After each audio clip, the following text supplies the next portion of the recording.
Hey guys, welcome back to my channel Indian Life German Way. कैसे हैं आप सब? Before I start my video मैं अपने बारे में एक छोटा सा इंट्रोडक्शन देना चाहूँगा। मेरा नाम विशाल चंद्र है और मैं पिछले 5 साल से जर्मनी में रह रहा हूँ। एंड आई थिंक लास्ट 3-4 महीने पहले ही I started my YouTube channel Indian Life German Way and बहुत से लोग इसे पसंद भी कर रहे हैं। Thanks to all of you.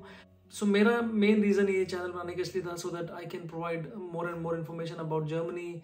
यहाँ पे कैसे स्टूडेंट्स के लिए स्पेशली वो कैसे पढ़ाई कर सकते हैं, for people who are searching for jobs कैसे ढूंढ सकते हैं, different aspects of the visa process, especially blue card, PR.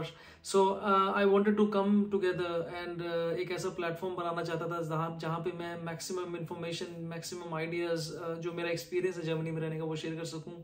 And so basically I am trying to do that. And recently मैंने नोटिस किया बहुत सारे लोग फेसबुक पे, इंस्टाग्राम पे बहुत सारे मैंने पोस्ट देखे जहाँ पे people when they're trying to apply for visas Germany के लिए जब वीज़ा अप्लाई कर रहे हैं, so it's pretty unclear to some of the people कि कौन सा वीज़ा टाइप सेलेक्ट करना है, क्या ऑप्शन चूज करना है। And this video I want to strictly focus on the different types of visas that are available when you're applying for Germany, right? So जब हम जर्मनी की बात करेंगे, so there are 2 types of visa categories, so short term and long term. And when I say short term is basically the आपका जो Schengen visa category है, as some of you would already know or most of you would already know. And जब मैं बात करता हूँ long term visa की, the long term visa को it's also called as D type category visa, and long term is like basically आपका 90 days के ऊपर जो भी visa रहेगा। So with in the D category अभी हम शुरू करते हैं स्टूडेंट वीज़ा से। सो व्हेन आपको पता है कि आपको जर्मनी में स्टडीज़ के लिए वीज़ा चाहिए, देन यू हैव फर्दर इसके अंदर अपने पास 3 ऑप्शन है। So the first option is basically language visa. And बहुत सारे लोग सिर्फ जर्मनी आते हैं सिर्फ पढ़ने के लिए एंड स्पेशली लैंग्वेज सीखने के लिए।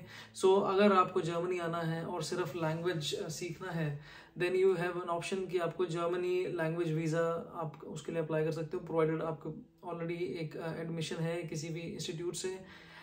ये वीज़ा आपको बेसिकली 3 months to 1 year तक का एप्लीकेबल है, इतने ड्यूरेशन तक का मिल सकता है।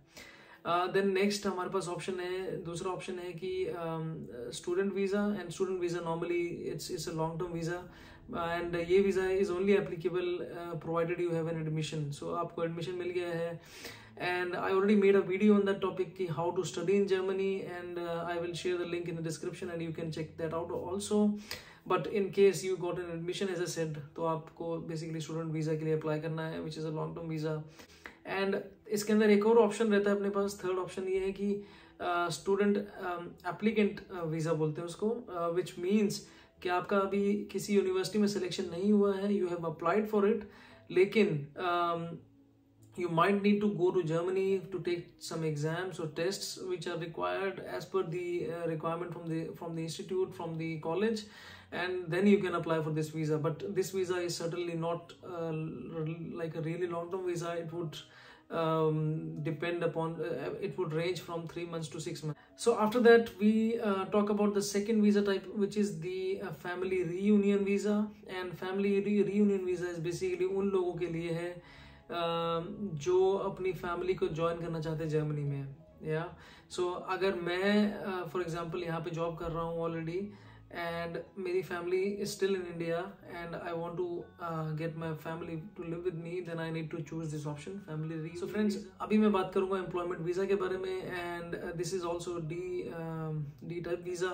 सो अगर मैं इंडिया में हूँ और मेरी जॉब लग गई जर्मनी में, आपके पास जॉब ऑफर है जर्मनी से, then you would have 3 options to choose from.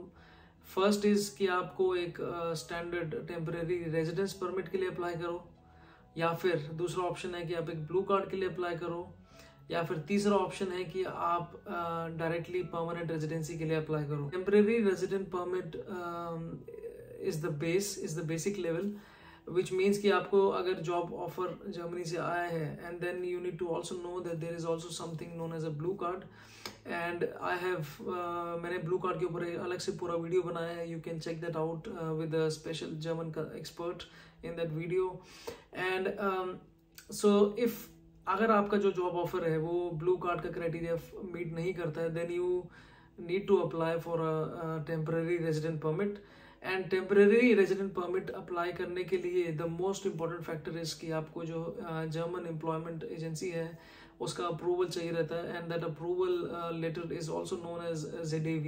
And जो इसका मिनिमम ड्यूरेशन आपको जो वीज़ा का है वो 1 ईयर रहेगा। 1 ईयर का आपको अप्रूवल मिलेगा, एंड देन जब आप जर्मनी आ जाओगे you need to register yourself in Germany, and then जो आपको visa extension होगा on top of that temporary resident permit would be done in Germany.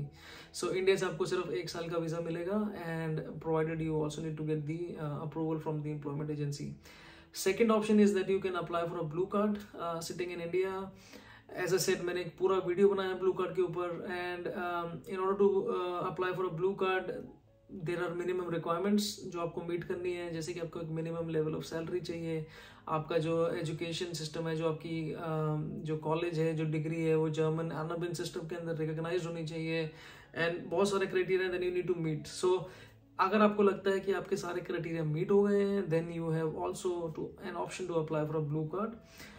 लेकिन आप प्लीज नोट करो कि अगर आपने इंडिया में ब्लू कार्ड अप्लाई किया है and you get an approval also and you somehow manage to come to Germany, then there might be a situation कि आपको यहाँ पे भी दोबारा से ब्लू कार्ड का एप्लीकेशन डालना पड़े। सो ऐसे केसेस भी होते हैं, so be prepared for that. And the third option जो आपके पास रहेगा which is to apply for a permanent residency. I have made another video on that topic also in detail with a German expert. Try to check that out on my channel. But अगर आप German permanent residency apply करो India से, then there are also certain conditions. Specially आपको German PR apply करने के लिए आपको कम से कम लगातार you need to have spent 5 years in Germany.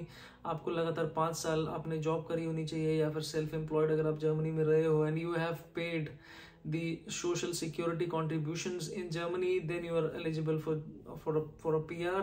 और भी बहुत सारे criteria हैं that you need to meet, so please check those criteria before applying for a permanent residency। So friends, let's now talk about the job seeker visa, which is the fourth visa category under D type visa। and job seeker visa basically उन लोगों के लिए जिनको Germany में आके job ढूंढना है, and job seeker visa category के अंदर अगर आपको वीज़ा मिलता है उसका लिमिटेशन नहीं है कि वो सिर्फ 6 months के लिए वैलिड है, सो 6 months से ज़्यादा नहीं रहेगा। And job seeker visa apply करने का भी कुछ क्राइटेरिया है। इट्स नॉट लाइक कि हर कोई बंदा उसके लिए अप्लाई कर सकता है। You need to meet certain criterias, and the important criteria is that you need to have minimum 5 years of experience. 5 साल का मिनिमम एक्सपीरियंस चाहिए, plus you must be 18 years of age, and you need to have relevant skill sets। अगर आपको लगता है कि आपके special skill sets हैं, आपके जो प्रोफाइल है बहुत यूनिक है, then certainly you should try the job seeker visa। apart from that इसके अंदर फाइनेंशियल स्टेबिलिटी भी बहुत ज़रूरी है, बिकॉज जर्मनी इस वीज़ा के लिए जब अप्लाई करोगे तो German government needs to know कि आप अगले 6 महीने जर्मनी में अपने आप को फाइनेंशियली रख सकते हो कि नहीं। सो आप if you are capable of handling और मैनेजिंग योर एक्सपेंसेस, आप अपना खर्चे अगले 6 महीने के लिए संभाल सकते हो कि नहीं, ये तो बहुत इंपॉर्टेंट क्वेश्चन है। And then this is basically requirement. अगर ये सारी चीज़ें आपकी मीट हो रही हैं then certainly you can apply for a job seeker visa। next, the last visa category option है वो है employment visa for researchers and scientists। ये एक स्पेशल वीज़ा कैटेगरी है जो कि स्पेशल लोगों को दी जाती है, स्पेशली अगर आप रिसर्चर हो या साइंटिस्ट हो, and then this is something which can be used and which can be. So दोस्तों, अब मैं बात करूंगा शॉर्ट टर्म वीज़ाज की, जिसको शेंजन वीज़ा भी बोलते हैं। एंड शेंजन वीज़ा मतलब आपका जो ड्यूरेशन है 90 days से कम रहेगा, then you need to apply for a Schengen visa. And Schengen visa में भी बहुत सारे ऑप्शंस हैं। So first is of course visit to family and friends, और बेसिकली आपको घूमने फिरने के लिए अगर जाना है you need a visa, then you need to apply for a Schengen visa. या व्हेन आई से कि आपको फैमिली एंड फ्रेंड्स के लिए विजिट करना है, तो देन अगर मेरी फैमिली मुझसे मिलना चाहती है then they can apply for this visa category, but there's a limitation कि आपका जो वीज़ा है of course 90 days के ऊपर नहीं जाएगा, and therefore जो आपकी फैमिली मेम्बर्स है they can only come for a maximum of 90 days at one stretch, then they need to go back and then they can come back again for another 90 days. Apart from that, the second option which is available under the Schengen visa is the business visa. And business visa is specially applicable कि अगर आपको कोई business related events कोई meetings हैं उनको attend करना है, then you need to apply for a business visa. Apart from that, there is also a special visa available for trade fairs and exhibitions. So अगर आपको जर्मनी में कोई trade fair या exhibitions को attend करना है, then you need to apply for this kind of Schengen visa. Apart from that, there is also a Germany medical visa. So अगर आपको जर्मनी में इलाज कराना है किसी भी बीमारी का, then you have this option. Apart from that, there is also a short-term visa which is known as Germany training and internship visa. This is also applicable कि अगर आपको किसी जर्मन कंपनी में कोई ट्रेनिंग करनी है या इंटर्नशिप प्रोग्राम अटेंड करना है, then this is also a short-term visa. And guys, last but not the least is the visa for official visits. And ये visa आपका तब applicable है अगर आपको किसी कस्टमर मीटिंग्स में जाना है या कि नेगोशिएशन मीटिंग्स में जाना है, एंड बेसिकली आपको अपने ऑफिशियल रीजंस की वजह से कोई भी काम है अगर उसके लिए जाना है, then this visa is certainly applicable. Hey guys, तो ये था मेरा आज का वीडियो एंड आई होप आप लोग को अच्छा लगा होगा. अगर आपके कोई भी क्वेश्चंस हैं, कोई भी फीडबैक है, please feel free to write in the comment section. And जैसे कि मैंने पहले बोला, मैंने ऑलरेडी ब्लू कार्ड और जर्मन परमानेंट रेजिडेंसी के ऊपर 2 वीडियोस बनाए हैं. Please feel free to go back and check those out. And last में please do like, share and subscribe to my YouTube channel. And I will try to make such useful content in the future as well. Having that said, thank you for joining me today and have a nice day. Bye bye.